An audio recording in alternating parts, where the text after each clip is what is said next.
that's kind of distally located or far away from the original expansion of the soy area, but the evidence is a little bit unclear. Important questions that have to be resolved to really answer this question include, where did the cattle that were previously using a new soy area go? Did the owner move his ranching? Did the owner actually move his ranching operation to the frontier?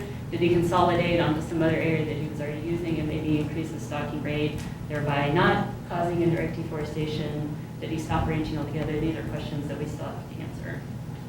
So that's kind of the state of the science at the landscape level as far as the soy moratorium. So then the next phase of our research, we wanted to try to understand, going back to that finding that 5 times the number of soy farmers violated the forest code than violated the soy moratorium. We wanted to try to understand what on earth those producers were doing with that area. If they were clearing it and not using it for soy production, what in the world were they doing? And then we also wanted to try to understand a little bit more how soy farmers are experiencing the emergence and implementation of all these new requirements from the people that buy their soy. Are they just complying? How do they find out what the requirements are? Do they have other strategies and options that aren't accounted for under the type of governance that controls land use for soy production? Just basically kind of getting at how do we better explain the process by which the landscape level results that we're seeing are taking place from a producer perspective. And then we were hoping that all of this information would give us a little bit more insight into how durable the soy moratorium is, or how durable the concept of keeping the soy supply chain free of deforestation might be.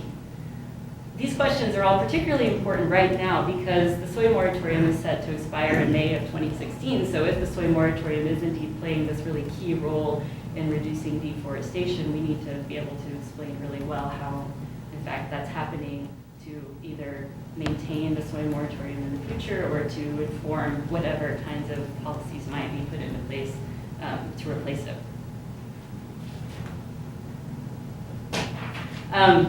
Doing this required zooming in to see exactly what producers are up to. And so this means that most of the results for the final part of this talk and for this particular phase of our research is coming from field interviews. And so far, since we've been going out into the field periodically since 2013, and so far we've talked to 100 producers, or 100 people, about 88 producers, in these 4 municipalities here in this part of Mato Grosso. Primarily because I used to live in the middle of this yellow part, and I wanted to see what was going on here in these areas where soy is more rapidly expanding. Here is a fairly consolidated area. There's not that much land use change taking place. Soy properties that we visited ranged from about 200 hectares to over 10,000 hectares, to give you a sense of the scope, the scale of production that we're talking about. These are really enormous farms. In fact, a 200 hectare farm can barely make a living producing soy in the Amazon.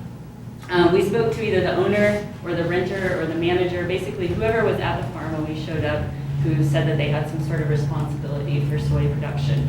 And we were out looking for information about how long the producer had been on the land. Was he a new user? Had somebody else been there using the land before him? What happened to that person? How many properties did the producer have? Do they own these properties? Do they rent these properties? Like, how familiar are they with major policies that affect their production?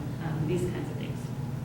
And so the first thing we found, which was really surprising to us, was that integration of soy cattle production is quite common. It's occurring at fairly high rates. This is a really interesting finding because soy production and cattle ranching are pretty much widely viewed in the literature that's out there that these in the Amazon, these are really separate production systems. Although recently there have been a lot of calls from from agronomists and other kinds of researchers that integrating soy and cattle production in kind of a rotation system or similar would be a really important way to improve the efficiency of food production in the Amazon without needing additional deforestation. So we were really surprised to find that of the properties that we visited, 19% were already doing this. And then when you took into account people that owned a lot of different properties, nearly a third of producers were already engaged in both kinds of production. Our results are not the result, didn't come from randomized sampling, so we can't infer that these are the rates that would apply across the entire Amazon, but they do suggest that at least in some pockets, this is a really important phenomenon of note that's already taking place. So in nearly all cases, the people that we talked to that had this integration going on were not soy farmers who took up ranching, but the opposite. They were ranchers who had taken up soy farming. And this directionality in the trend is really important for understanding what's going on in the Amazon production landscape today. So as I mentioned, I think earlier, soy production is the most profitable agricultural activity in this part of the Amazon. But for most people, unless you're just really rich, it requires substantial amounts of credit from the outset of each season, and then also longer-term credit lines for things like tractors and stuff. So at the beginning of each season, most farmers are buying seeds and fertilizers and pesticides on credit. And then, of course, financing tractors and harvesters, which can cost $200,000 usually, which is just a ton of money. Cattle ranching in the Amazon is somewhat less capitalized.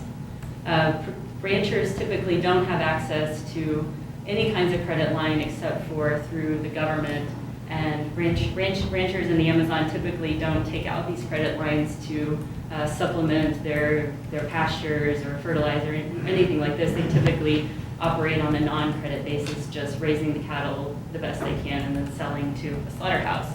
Whereas soy producers have access to all kinds of financing, including from the traders that buy their soy.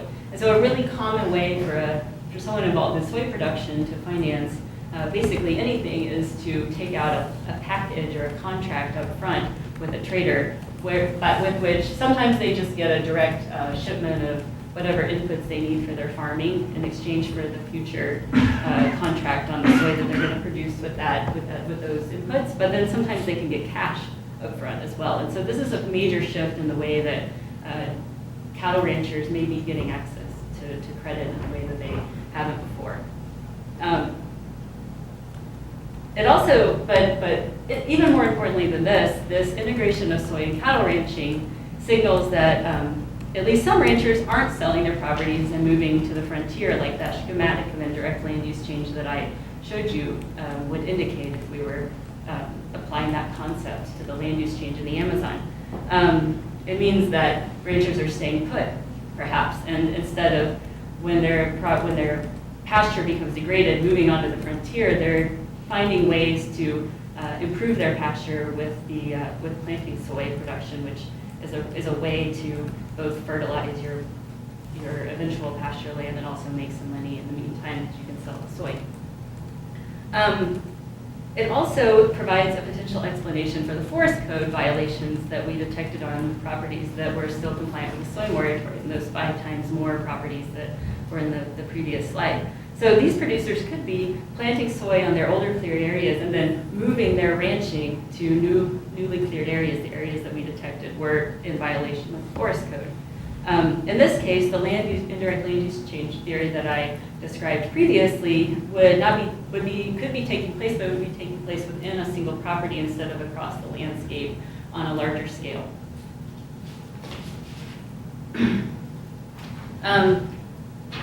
We also found that most soy producers are using multiple properties. Of the producers we talked to, 63% of them had more than one property, typically 2 or 3 properties.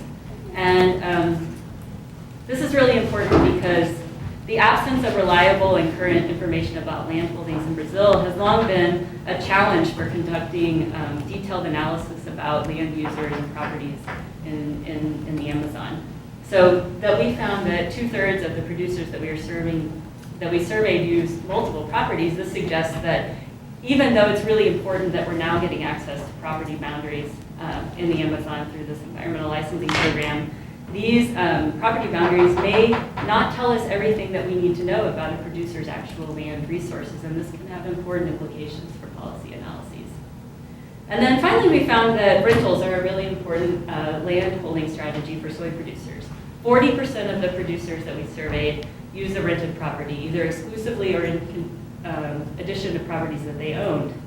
They said that renting is really attractive because of the rising costs of input, like fertilizers and this kind of thing, and they're able to accommodate those rising costs without tying up all of their money in a land deal. They also said that areas suitable for growing soy are becoming prohibitively expensive, and that current owners who are mainly ranchers, are preferring not to sell their properties to them anymore. When we asked them what their landlords were up to, they said that basically most of their landlords were former ranchers who had either retired to the city or were planning to take up ranching on that property again once the lease ended and the soil was fertilized again.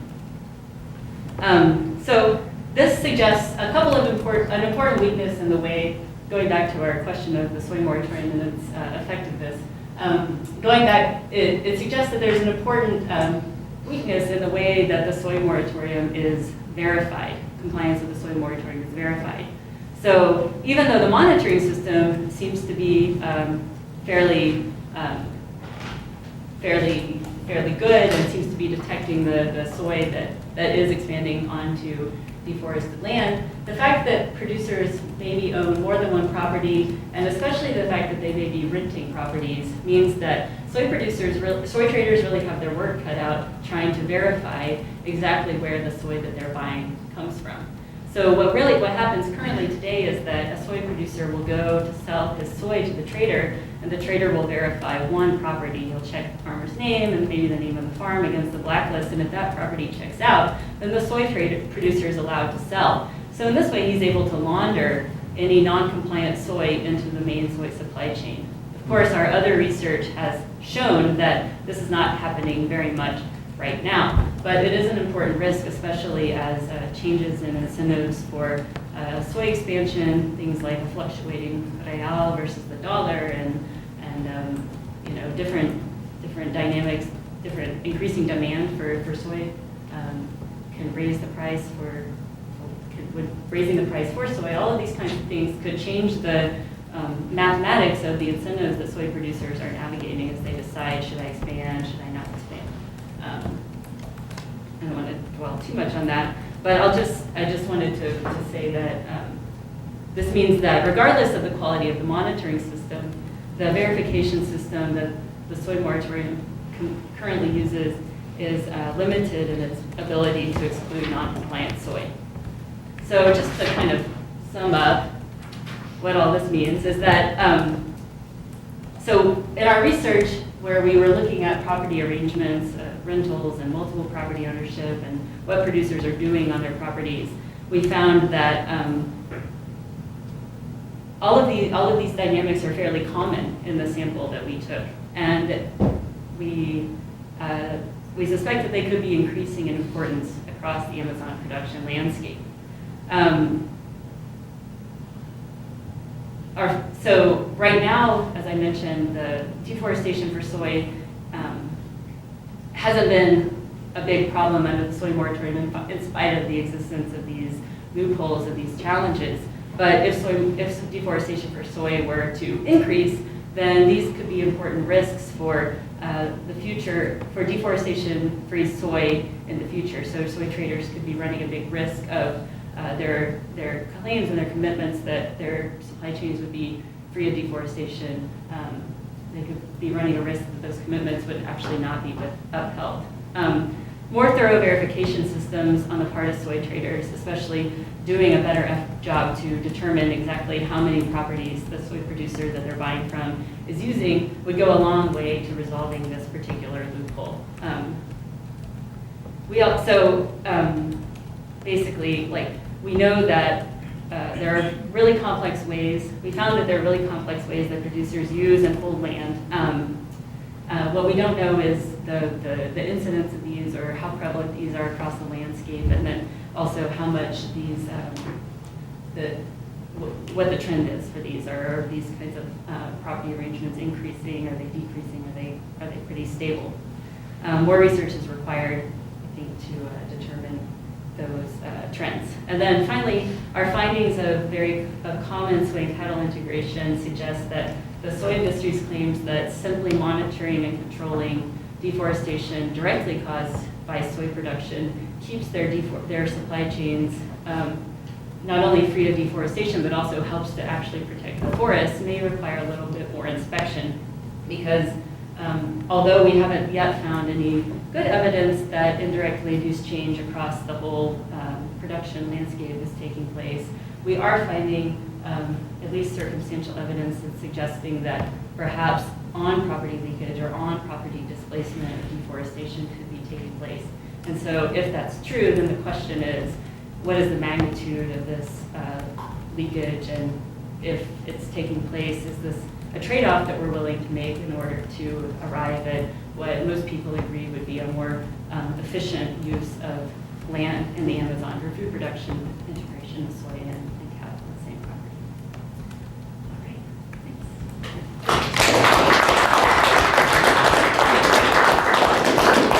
Got a question already? Yeah, I really enjoyed the presentation. I learned a lot from it. But I have a thought listening to what you're describing.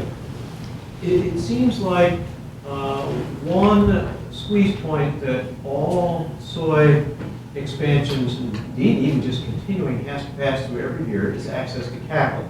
Right. Kept mentioning that they've got to get loans out so they can get their seed and their pesticides and herbicides, what have you. I'm wondering if there's been any thought about trying to intervene there as well as with the soy trading, where putting strictures on the banking industry and saying, no, if they're doing illegal rainforest stuff, you can't give them capital and we're going to fine you if you do. Yes, that is happening. So any bank that uses an official credit line that's subsidized by the Brazilian government, there was a law passed in 2008 that requires a certain amount of environmental kind of due diligence before the loan can go through. Those loans also face similar verification problems as the ones I described for the Soy Moratorium and the traders. Is everybody using the same verifier then? So you still have the problem of somebody doing it on an additional property. Right. But presumably the bank must know about that on additional property because they're just giving out one big packet of loan. Yeah, well, in some cases, like a big producer will have resources to cover some of his production, but he won't be able to, he'll need to finance a part of his production. And so he'll be able to sort of shelter it all within the confines of one property. So he's able to then basically displace his personal financing onto the dirty property and then only finance the clean property. So that's one issue. And then another issue is that besides the soy moratorium requirements, the banks are also,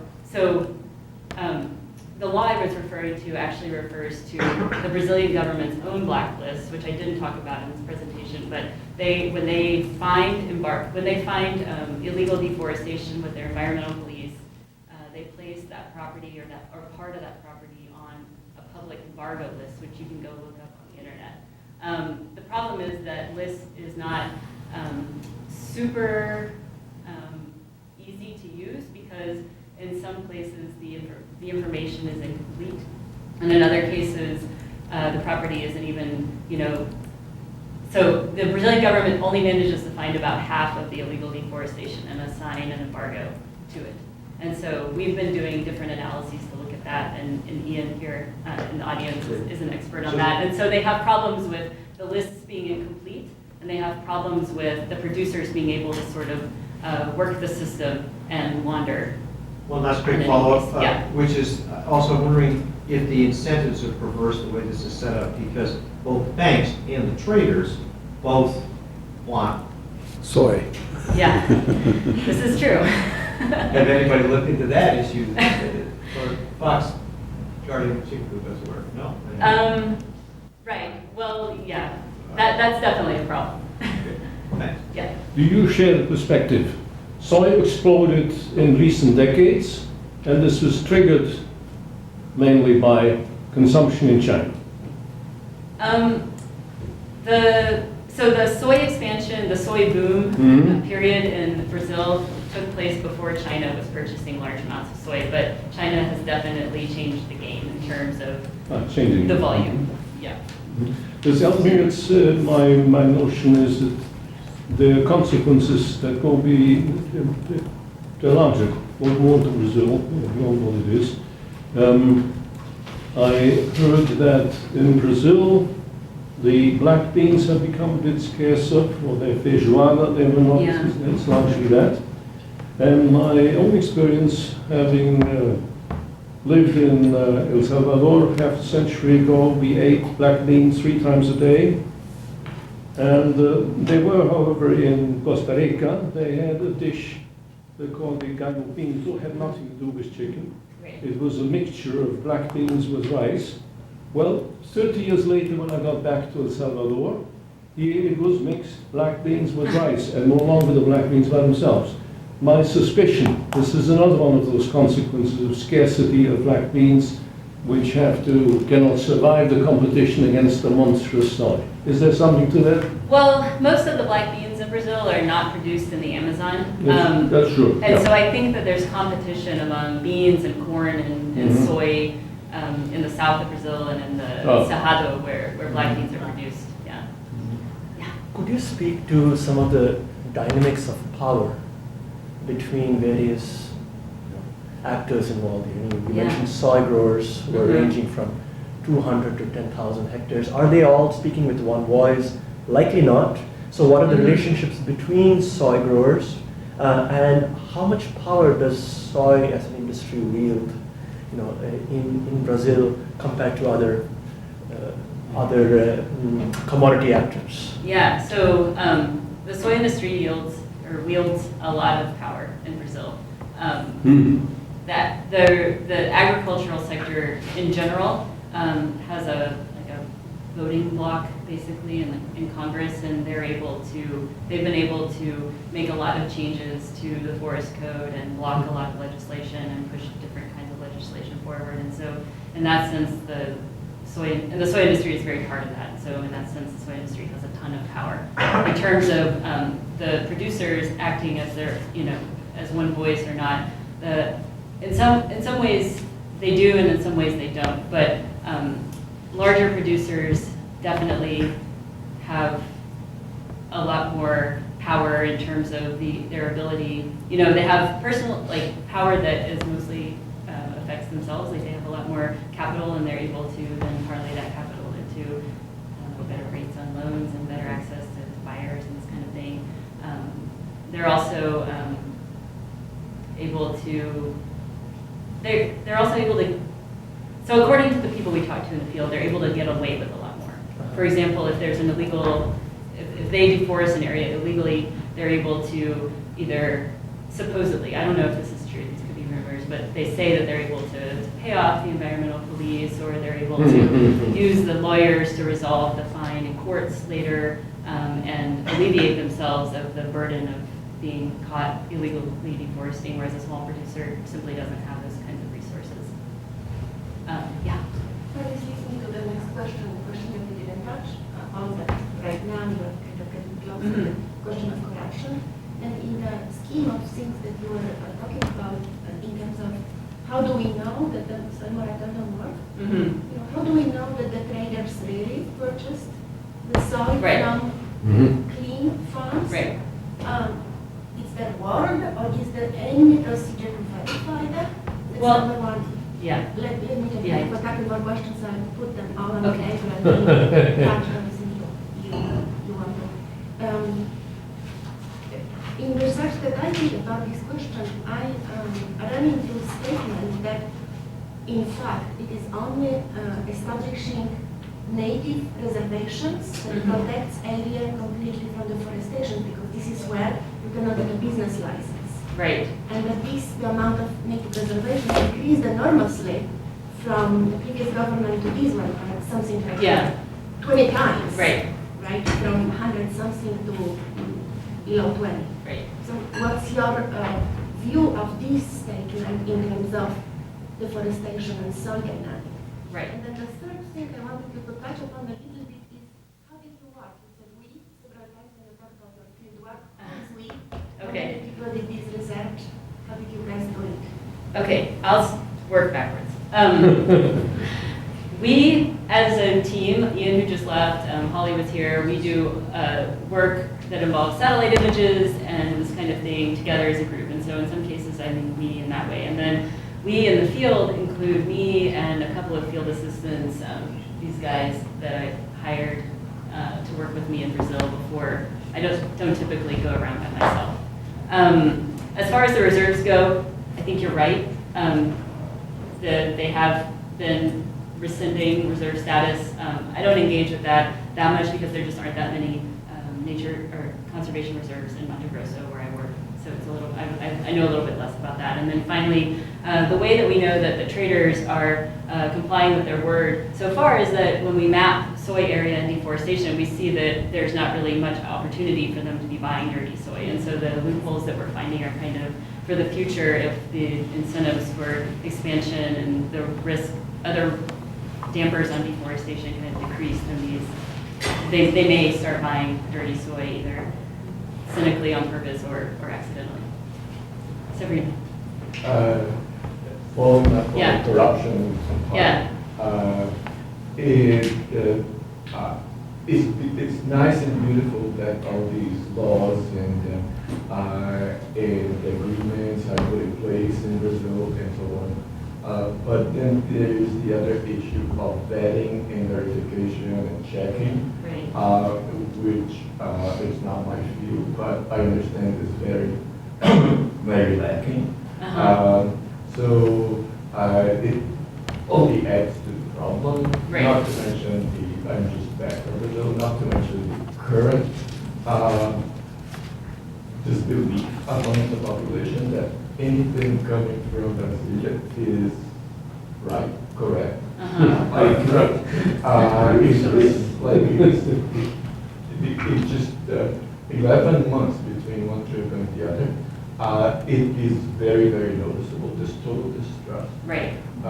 So taking all of this into account, and you said that the moratorium expires this May, Yeah. so 2 months from now. Right. So are there like plans, are there groups working to extend it for an extension? There are. Basically all of the big soy companies have commitments that they're going to stay deforestation-free. And so the question is like, will they, the last time they renewed it, it was at the last minute. It was like 1 day from expiring and then they decided they were going to renew it. And so the question is, will they renew it at the last minute? They is Congress. The soy moratorium is just by the traders, the soy traders. These are companies.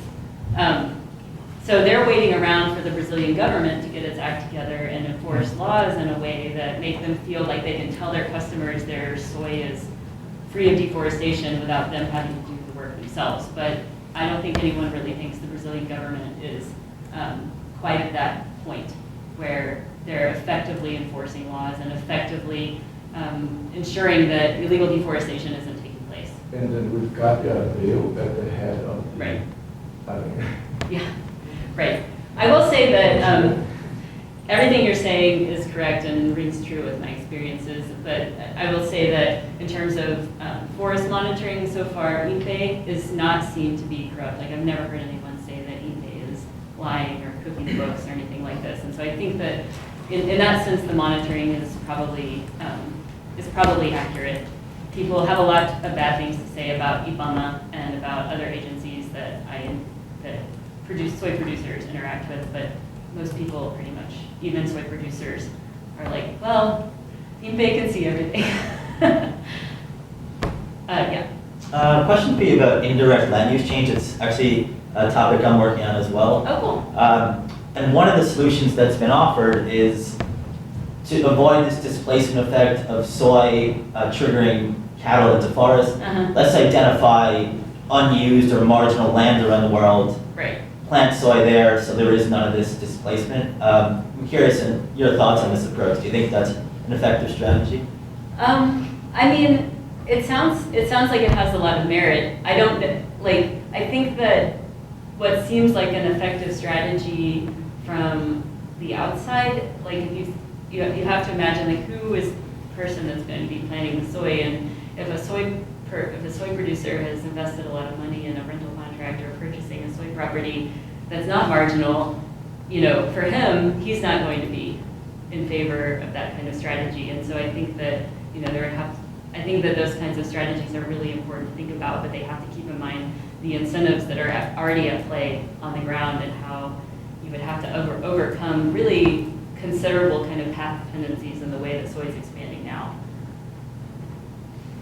I think, if you want to leave, you can leave. I'll answer Ian's question.